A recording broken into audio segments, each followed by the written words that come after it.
పక్షాల సహకారంతో ఈనాడు సీమార్ మల్లన్న ఘన విజయం సాధించబోతున్నారు. ఇప్పటికే ఒక 60% పోలింగ్ జరిగింది.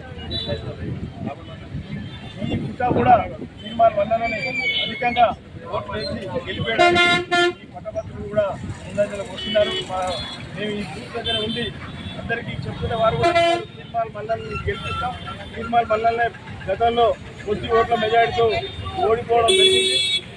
సీమార్ మల్లన్న ప్రశ్నించే గొంతుకగా ఈనాడు పట్టభద్రుల మండలి కంపెనీగా ఉంటే రాబోయే యువకులకు ఉద్యోగాల గురించి కానివ్వండి, విద్యార్థి ఉద్యమాలు ఏ విషయాలైనా సరే సీమార్ మల్లన్న సహకారం అందించి వారి కోసం ముందుండి పోరాటం చేసే వ్యక్తిగా సీమార్ మల్లన్నను గెలిపేయడం కోసం పట్టభద్రులందరూ కూడా రామ్మోహన్ రెడ్డి గారి నాయకత్వంలో ఈనాడు సూర్యాపేటలో కాంగ్రెస్ పార్టీ కార్యకర్తలు చాలా చురుగ్గా పనిచేశారు.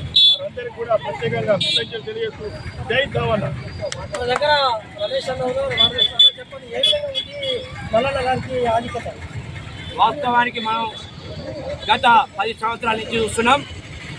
ఏదైతే తెలంగాణ రాష్ట్రంలో 10 సంవత్సరాలుగా అవినీతి అక్రమాలు దౌర్జన్యాలతో బీఆర్ఎస్ ప్రభుత్వం అని చెప్పేసి వచ్చేసి ఇంటికో ఉద్యోగం అని చెప్పి ముందుకొచ్చి యువకుల్ని ఉద్యోగాలు రాకుండా వాళ్ళ ఏజ్ పారేటట్టు చేసి వాళ్ళ ఘనత లేకుండా చేసిన ఘనత కేసీఆర్కి దక్కి తప్పించి అటువంటి ఘనత ఉన్న వ్యక్తికి ఏడికాడికి అనదొక్కడానికి చేసిన తీర్మానం మల్లన్న ఈరోజు అత్యధిక మెజార్టీతో దామోదర్ రెడ్డి గారి ఆధ్వర్యంలో ఈరోజు కాంగ్రెస్ కార్యకర్తలంతా కూడా పట్టభద్రులంతా కూడా ఈరోజు ఓట్లు వేయడానికి సిద్ధంగా వచ్చి అలా తీర్మానం వలన గెలిచిండు అయిపోయింది.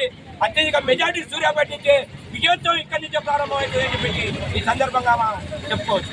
ఇక్కడ ఉన్న కాంగ్రెస్ చెప్పేది ఏంటంటే ఇక్కడ ప్రచారానికి సీమార్ మల్లన్నకే ఓటేయాలని అడుగుతున్నారు.